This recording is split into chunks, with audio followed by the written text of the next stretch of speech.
The first time anyone in Marion County saw Elias Hart chaining a 3-foot section of dead red oak to the back of his father's tractor, they assumed he was clearing pasture for spring planting. Nobody looked twice. Fallen timber littered the hillsides of the Ozark foothills, victims of the oak blight that had moved through the county 2 winters back, or simply old trees that had stood too long through too many ice storms. Elias had asked 4 different farms if he could haul away the logs they had cut and piled for burning, and every single one had said yes without a second thought, because who in their right mind would want a stack of rotting wood that wouldn't even split clean for firewood? But then he asked a 5th farm, and a 6th. And by the time the dogwoods bloomed that April, 16-year-old Elias had dragged more than 60 sections of dead timber down from the ridgelines, stacking them in the shaded draw behind his family's barn like he was assembling a lumberyard for a ghost town. His father asked him once over breakfast what exactly he planned to do with a pile of wood the neighbors were already calling Elias's graveyard. He just said, "I'm waiting for the right rot," and went back to his eggs. That wasn't an answer, but it was the only one he gave anyone for a long time. If you enjoy stories about quiet obsession, forest wisdom, and the kind of patience that outlasts doubt, subscribe and join us every week. And before we continue, tell us in the comments where you're watching from tonight. We love seeing how far these stories travel. Marion County was the kind of place where the hills kept secrets better than the people did. It sat in the crooked fingers of the Ozark foothills, 2 hours from any city that mattered, stitched together by gravel roads, cattle gates, and second-growth forest that had been logged hard a century ago and left to heal on its own terms. The Hart family worked 80 acres of mixed hardwood and hay meadow, the kind of land that demanded stubbornness more than skill. Elias had grown up walking these woods before dawn, checking fence lines, retrieving calves, learning to read the forest the way other kids read street signs. He wasn't remarkable. Quiet, watchful, the sort of teenager who could spend an hour crouched beside a fallen log without moving, studying the way moss colonized the bark. His teachers called him attentive. His cousins called him odd. Nothing about him suggested ambition, at least not the kind that announced itself with college applications or sports trophies. Which made it stranger when he started asking questions about fungus. It began with a walk.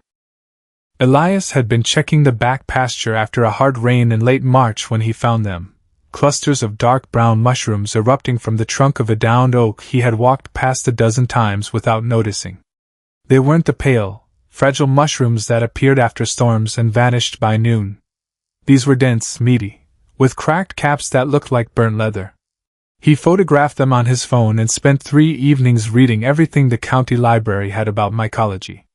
Then he found the name, Indianola edoda. Shiitake. A mushroom that didn't grow wild in Missouri orchards, but would fruit happily on dead oak if you introduced it properly. The word introduced stuck with him. It implied a partnership. You didn't plant shiitake like corn.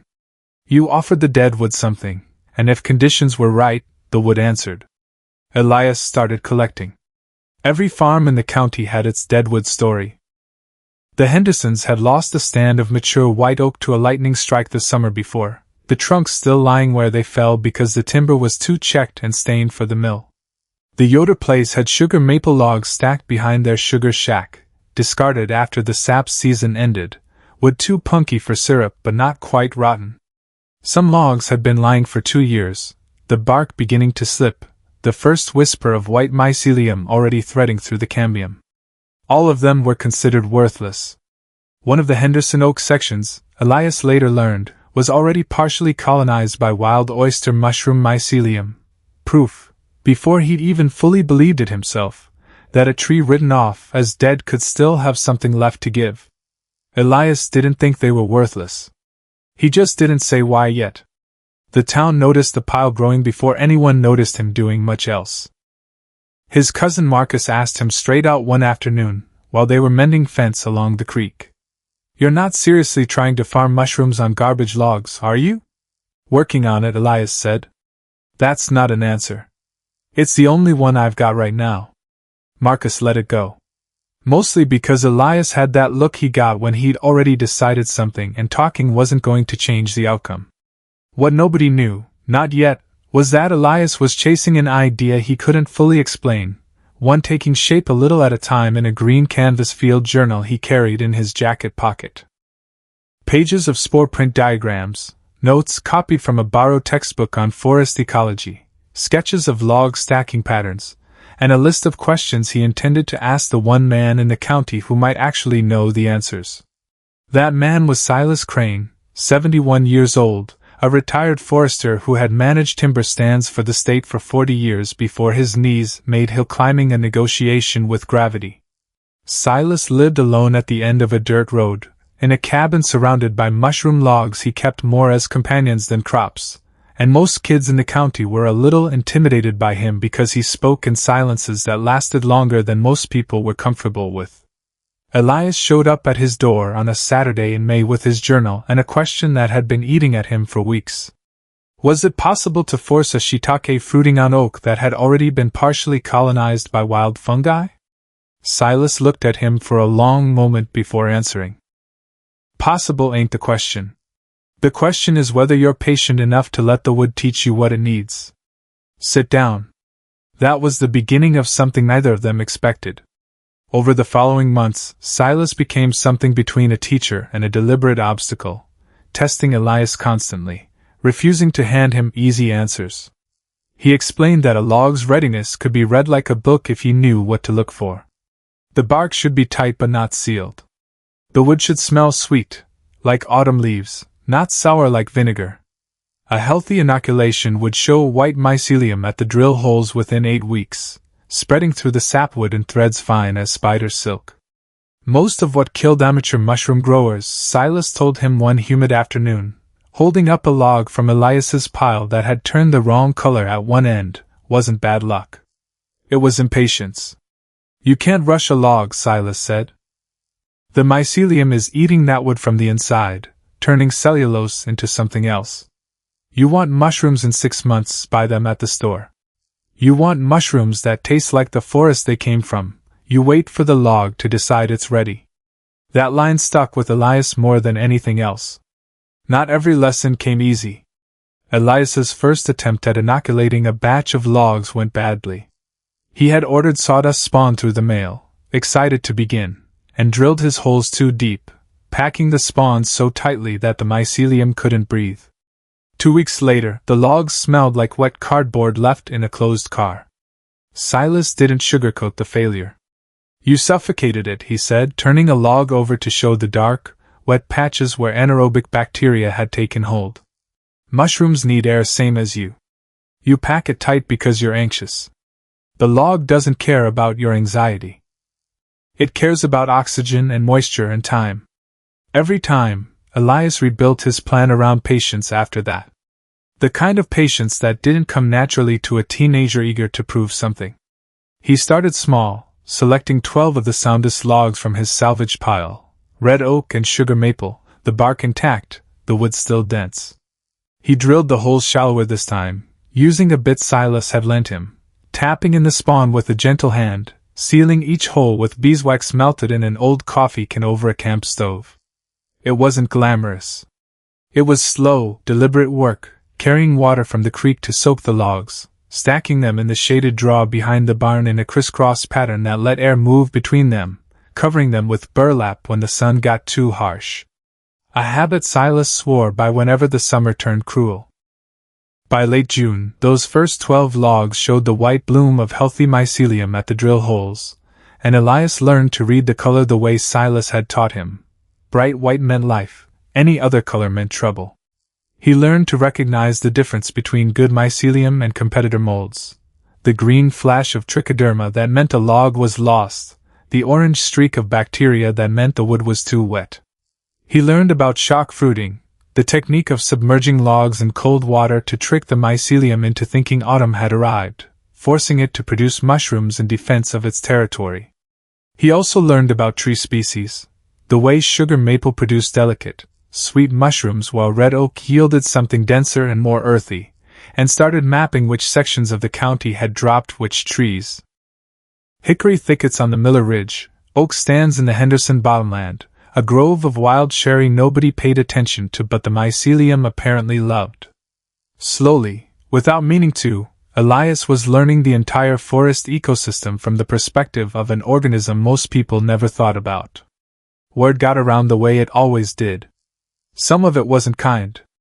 A few of the older farmers joked that the Hart kid had lost his mind messing with toadstools when there were real fences to mend. His uncle asked his father, half serious, if Elias needed to spend more time with people his own age. His father, to his credit, mostly stayed quiet and let him work. But not everyone was dismissive. Mrs. Gable, who ran the county extension office, started asking Elias questions when she saw him hauling logs through town, and eventually helped him access a soil testing kit he couldn't afford. Henderson, whose lightning-struck oaks had started the whole thing, began stopping by just to look at the log pile, standing at a respectful distance, and nodding like he approved of something he couldn't quite name.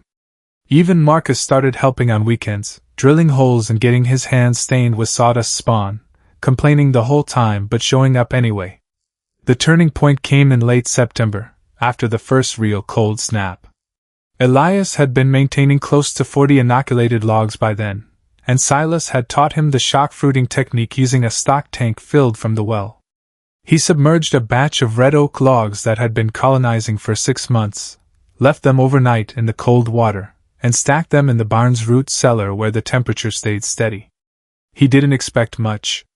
Silas had warned him that first-year logs often refused to fruit, too busy building their network inside the wood to spare energy for mushrooms. But on the 5th morning, Elias pulled back the burlap covering and found them, clusters of dark-capped shiitake pushing through the bark like fists, dense and fragrant and impossibly alive. He didn't shout. He sat down on the dirt floor of the root cellar and stared at them for 10 minutes, his journal open beside him, pencil frozen in his hand. It was the first proof that a dead tree written off as firewood could still produce something the living world wanted. He harvested 8 pounds that week. Then 12. Then, after another cold shock, nearly 20. The mushrooms weren't perfect. Some had cracked caps from too little humidity, some were smaller than the ones in grocery stores. But they tasted like the forest floor after rain, like something that couldn't be manufactured. He sold his first batch at the farmer's market in the county seat, arranged in reused cardboard flats with hand-lettered signs that said Forest-Grown Shiitake, Marion County. They sold out in 2 hours. A chef from a farm-to-table restaurant 40 miles away took his phone number and asked if he could handle a standing order. Elias said yes before he did the math. The math, he was learning, was just another kind of patience. By the following spring, Elias was managing nearly 100 logs in various stages of colonization and fruiting, and had a standing arrangement with 2 local restaurants and the county co-op grocery. Henderson, whose lightning-struck oaks had supplied the first logs, had started asking Elias to inoculate the rest of his fallen timber rather than burning it. Mrs. Gable from the extension office brought a 4-H club out to see the operation, and Elias found himself explaining mycelium networks to kids who had never looked at a rotting log as anything but trash. Silas, for his part, never quite stopped correcting Elias's technique, though the corrections got smaller and less frequent as the seasons passed. The county didn't change overnight. But something in the way people looked at dead timber did. A fallen oak stopped being firewood and started being potential. A quiet, unremarkable teenager stopped being someone people worried about and became someone a few of them quietly started to ask for advice. What Elias had built wasn't flashy. It wasn't a business empire or an overnight windfall. It was a small, patient system of recovered logs, fungal networks, and better forest stewardship. Proof that most of what the county had written off as worthless just needed someone willing to look closer and ask what else it could become. He still keeps that green canvas journal, filled now with 3 years of notes, instead of a handful of sketches. And every autumn when the cold snaps come and the mushrooms push through the bark like quiet miracles, a few more people remember exactly why they used to doubt him and exactly why they don't anymore. If you've ever walked past a fallen tree and seen something other than firewood, or believed in a process you couldn't yet explain, tell us about it in the comments below. We'd love to hear your story. And if you enjoyed this one, Subscribe for more stories about ordinary people building something extraordinary out of what everyone else called dead.